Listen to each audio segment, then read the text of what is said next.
বিসমিল্লাহির রহমানির রহিম। সম্মানিত দর্শক, সবাইকে শুভেচ্ছা ও মুবারকবাদ। দর্শক, আমার পিওর টিভির সঙ্গে যারা আছেন সবাইকে আন্তরিকভাবে অনুরোধ রইল যে আমার পিওর টিভিকে সবাই সাপোর্ট করবেন, সাবস্ক্রাইব করবেন, কমেন্ট করবেন। তো দর্শক, যারা এই যারা ছাত্র জনতা আন্দোলনের বিরোধিতা করতেছেন, যারা মনে মনে ভাবতেছেন যে হয়তোবা ইন্ডিয়া বাংলাদেশের জন্য কিছু করবে বা আওয়ামী লীগের জন্য কিছু করবে, আসলে ডক্টর ইউনূসের যে গ্রহণযোগ্যতা বহির্বিশ্বে সেটা আপনারা হয়তোবা অনেকেই জানেন। তো আজকে যে নরেন্দ্র মোদী, ভারতের প্রধানমন্ত্রী নরেন্দ্র মোদীর সঙ্গে যে বাংলাদেশের প্রধানমন্ত্রী যে প্রধান উপদেষ্টার যে ফোন আলাপ হয়েছে, সেখানে যা বোঝা যায় দুই দেশের মধ্যে একটা বন্ধুত্বপূর্ণ সম্পর্ক যেন আরও গভীর হয়, এই বিষয় নিয়ে আলোচনা করা হয়েছে।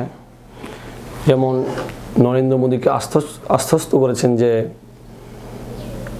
বাংলাদেশে সংখ্যালঘুদের ওপর কোনো অত্যাচার নির্যাতন হবে না, কারণ সংখ্যালঘুদের ওপর যেটুকু ফলাও করে দেখানো হচ্ছে বাংলাদেশে অতটা নির্যাতন হচ্ছে না। নরেন্দ্র মোদী তিনি নিজেই একটি পোস্টের মাধ্যমে জানানো হয়েছে যে তার উপদেষ্টার মাধ্যমে বা তার মাধ্যমে একটা ফোন করে তিনি বাংলাদেশের উপদেষ্টা প্রধান ডক্টর ইউনূসের সাথে কথা হয়েছে।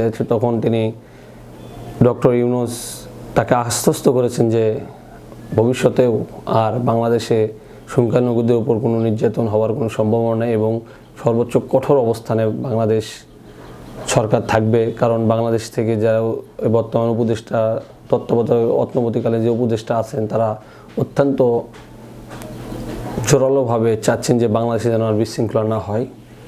তখন বাংলাদেশের নরেন্দ্র মোদীও জানিয়েছেন যে দুই দেশের মধ্যে যেন গণতন্ত্র এবং বন্ধুত্বপূর্ণ সম্পর্ক টিকে থাকে, এই ধারাবাহিকতায় তিনি তাকে আশ্বস্ত করেছেন।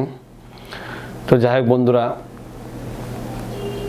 বিজয় 2024 হয়ে গেল, একটু নতুন অন্তর্বর্তীকালীন সরকার এসেছে, তাদের কার্যকলাপ আমরা দেখি তারা কি করে, দেশের জন্য তারা আদৌ কি ভালো করে।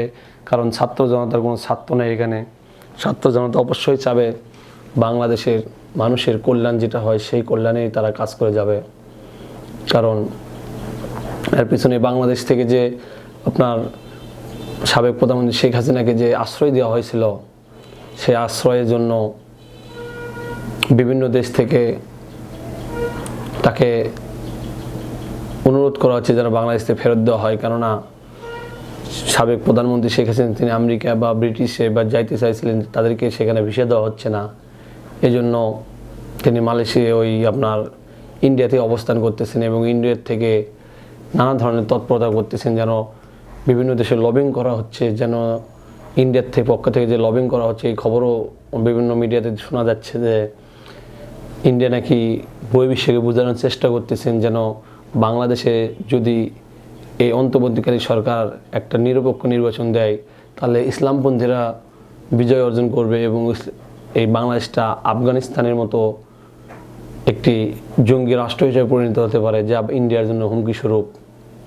এরকম অনেক কিছু মিডিয়াতে দেখা যাচ্ছে।